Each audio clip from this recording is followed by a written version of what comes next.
On the morning of December 7, 1941, the American naval base at Pearl Harbor, Hawaii, rested in tropical tranquility. It was a Sunday, a day for rest, religious services, and relaxation for the thousands of servicemen stationed there. That peace was irrevocably shattered just before 8 a.m. Waves of Japanese aircraft, launched from carriers hundreds of miles away, descended upon the island of Oahu. The attack was a stunning tactical success for Japan, catching the American forces completely by surprise. In less than 2 hours, they had crippled the U.S. Pacific Fleet, sinking or damaging 8 battleships, destroying nearly 200 aircraft, and killing over 2,400 Americans. President Franklin D. Roosevelt would famously declare it a date which will live in infamy.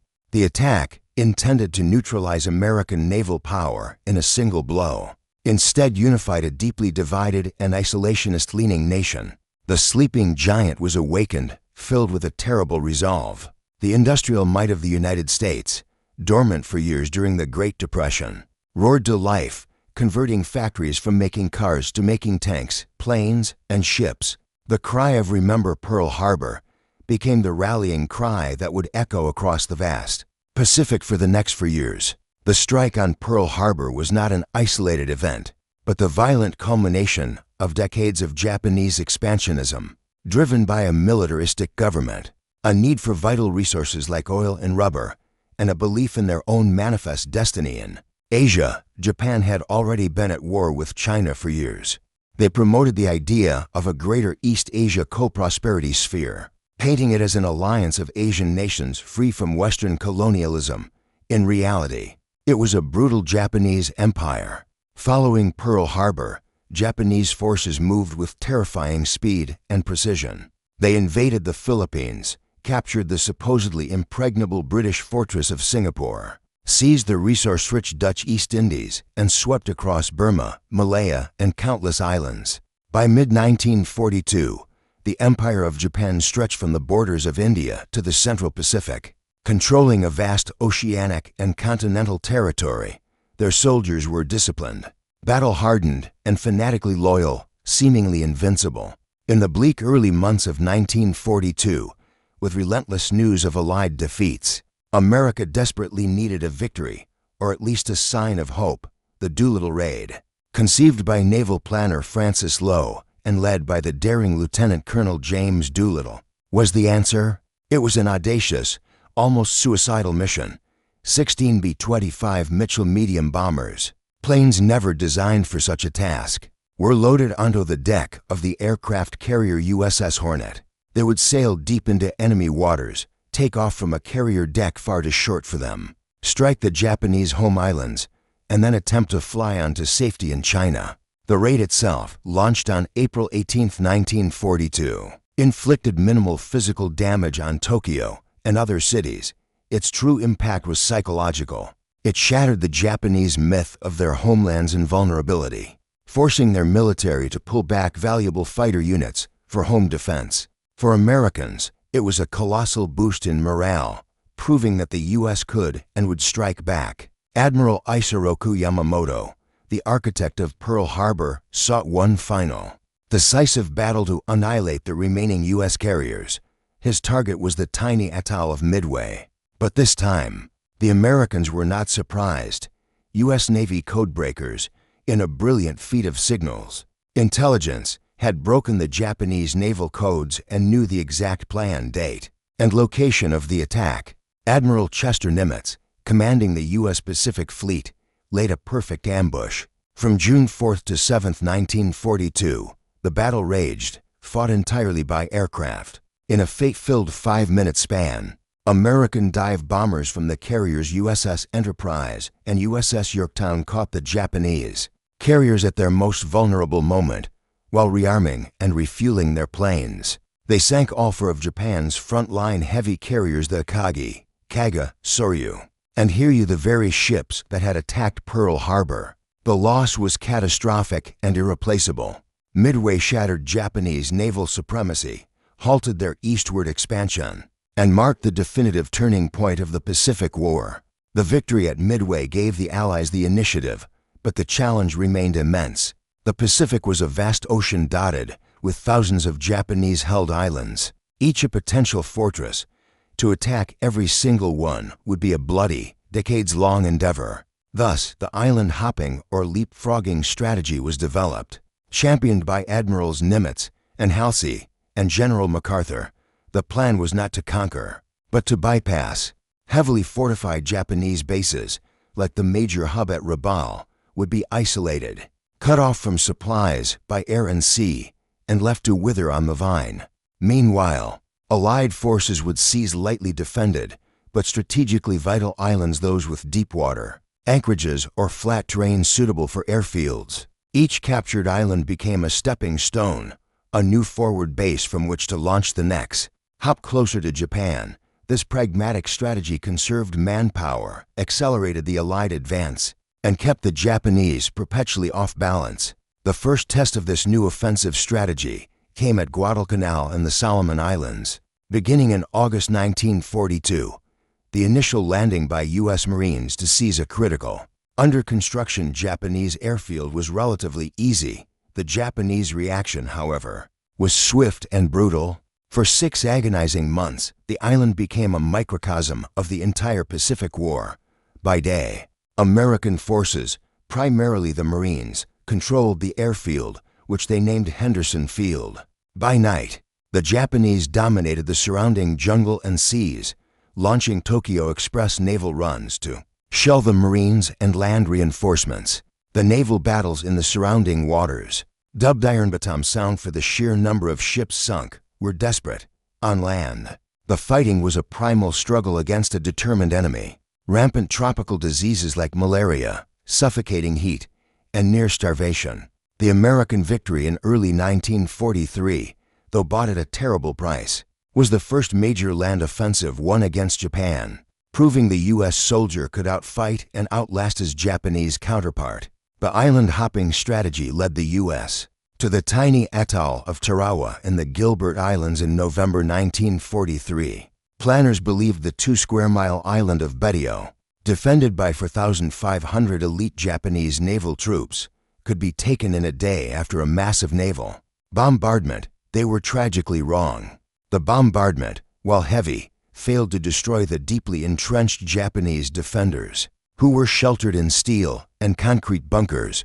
Worse, an unexpected neap tide meant the American landing craft LVTs got stuck on the coral reef, hundreds of yards from shore. The Marines were forced to disembark into waist-deep water and wade toward the beach, under a withering, murderous crossfire of machine guns and mortars. The battle lasted 76 brutal hours, and the island was only secured after nearly every Japanese defender fought to the death. The catastrophic American casualties, all broadcast back home in shocking newsreels, taught the U.S. military hard lessons about amphibious assaults, leading to better intelligence, improved landing craft, and the development of underwater demolition teams. The drive across the Pacific continued to the Mariana Islands in June 1944. A critical objective, as their airfields would put American B-29 Superfortress bombers within range of the Japanese home islands. The Japanese fleet, desperate to stop the invasion, sortied for a decisive naval engagement. The resulting conflict, the Battle of the Philippine Sea, became famously known as the Great Marianas Turkey Shoot.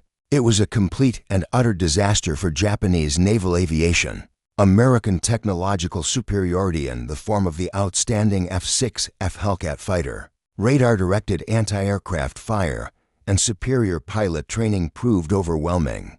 Japanese aircraft, flown by inexperienced pilots, were slaughtered. In 2 days, the Japanese lost over 600 aircraft and 3 aircraft carriers, while the Americans lost only a fraction of that number. The battle effectively shattered the Japanese Navy's air arm, leaving their remaining carriers as hollow ships without planes or pilots for the rest of the war. For General Douglas MacArthur, the Philippines were more than a strategic target. Their liberation was a personal crusade. In October 1944, he dramatically waded ashore on the Island of Light, fulfilling his famous promise, "I shall return." The Japanese military committed all its remaining naval strength to stop the invasion. resulting in the Battle of Leyte Gulf, the largest naval battle in human history. It was a complex, sprawling engagement that saw the final destruction of the Imperial Japanese Navy as an effective fighting force. The land campaign, however, was far from over. Japanese forces on Leyte and the main island of Luzon fought with savage tenacity. The battle to liberate the capital, Manila, was a devastating urban slugfest that lasted a month, reduced the Pearl of the Orient to rubble, and resulted in the massacre of over 100,000 Filipino civilians by retreating Japanese troops. The campaign to secure the entire archipelago would continue until the very end of the war. By early 1945, American B-29s were pounding Japan, but the long flight from the Marianas was perilous. The tiny, pork-chop-shaped volcanic island of Iwo Jima was needed as an emergency landing strip for damaged bombers and a base for fighter escorts. The Japanese, led by General Tadamichi Kuribayashi, knew its strategic value and had transformed the island into one of the most formidable fortresses on Earth. They built over 11 miles of interconnected tunnels, deep bunkers, and fortified caves, all designed for a protracted, bloody defense. The U.S. Marines who landed on February 19, 1945, found themselves in a nightmarish landscape of black volcanic ash, facing an invisible enemy who fought from underground. Progress was measured in yards, and casualties were appalling. The battle is immortalized by Joe Rosenthal's photograph of 6 men raising the American flag on Mount Suribachi, a powerful symbol of unity and sacrifice that belied the weeks of horrific combat. Still to come, when the island was finally declared secure, over 6,800 Marines were dead, and nearly all 21,000 Japanese defenders had been killed. Okinawa, the last major battle of World War II, was the terrible climax of the island-hopping campaign as the doorstep to mainland Japan. It was defended with desperate, fanatical resolve. The invasion in April 1945 was the largest amphibious operation of the Pacific War, a massive undertaking of ships, men, and materiel.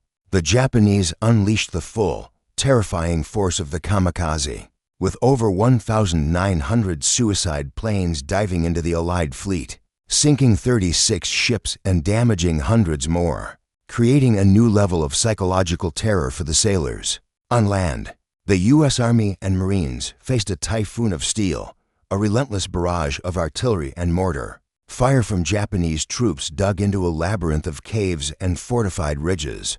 The fighting was a brutal, slow-motion grind that lasted 82 days. The battle also devastated the local Okinawan population, with tens of thousands of civilians killed in the crossfire or forced into mass suicide by the Japanese military. The sheer carnage and fanaticism on Okinawa, over 12,000 Americans killed, over 110,000. Japanese weighed heavily on the minds of U.S. leaders as they calculated the staggering cost of invading mainland Japan. As the American war machine closed in on Japan, conventional resistance became increasingly futile. In a final, desperate act of national defense rooted in the Bushido Code of Death over dishonor, Japan unleashed the kamikaze, or divine wind. These were suicide attacks, primarily by pilots who would intentionally crash their aircraft, often laden with explosives, directly into Allied warships. The first organized kamikaze attacks during the Battle of Leyte Gulf were horrifyingly effective. They instilled a unique kind of dread in U.S. sailors, who could shoot down a conventional attacker, but were often helpless against a pilot determined to die. These attacks reached their peak at Okinawa, becoming a systematic and terrifying part of Japanese defense. While the kamikaze attacks sank dozens of ships and killed thousands of Allied sailors, they were a strategy of desperation. They sacrificed Japan's last generation of trained pilots and precious aircraft, but could not, in the end, stop the overwhelming tide of Allied industrial and military power. While the great carrier battles and bloody island assaults dominated the headlines, a silent, unseen war was being waged beneath the waves, and it was just as decisive. The U.S. Navy's submarine fleet, the Silent Service, systematically dismantled Japan's merchant marine, operating deep in enemy territory. American submarines, like the USS Wahoo and USS Tang, stalked the shipping lanes, that were Japan's economic lifeline. They sank millions of tons of shipping, cutting off the Japanese home islands from the oil, rubber, and food of their conquered territories. This relentless blockade starved Japan's war industries, grounded their remaining warships for lack of fuel, and brought the civilian population to the brink of famine. By 1945, the submarine campaign had effectively severed Japan's arteries, ensuring that even without an invasion, the nation could not continue to wage war.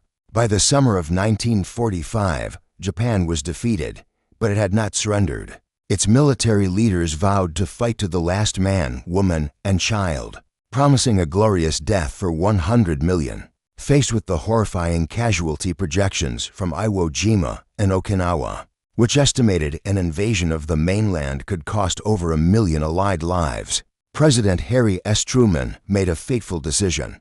He authorized the use of a new and terrifying weapon, the product of the top-secret Manhattan Project. On August 6, 1945, the B-29 bomber Enola Gay dropped a single atomic bomb, nicknamed Little Boy, on the city of Hiroshima. The city was instantly obliterated. 3 days later, with Japan's leadership still debating, a second bomb, Fat Man, was dropped on Nagasaki. On the same day, the Soviet Union declared war and invaded Japanese-held Manchuria. The shock of these twin events, the dawn of the nuclear age and the entry of a new, powerful enemy, was finally enough to break the stalemate. Emperor Hirohito, seeing his nation on the verge of annihilation, personally intervened. On August 15, 1945, the people of Japan heard his voice for the first time, broadcasting their unconditional surrender. The long, brutal war was over. The formal ceremony took place on September 2nd aboard the USS Missouri in Tokyo Bay, a symbolic stage packed with Allied commanders and representatives. General Douglas MacArthur presided as Japanese officials signed the instrument of surrender. The fight across 1,000 islands, from the ashes of Pearl Harbor to the devastation of Hiroshima, had concluded. The war had cost millions of lives, redrawn the map of the world, and ushered in the nuclear age. The United States emerged as the world's preeminent superpower, beginning a long and complex occupation of Japan. But this victory was built on the immense sacrifice of a generation who fought and died in the jungles, on the beaches, and in the deep waters of the vast and unforgiving Pacific Ocean.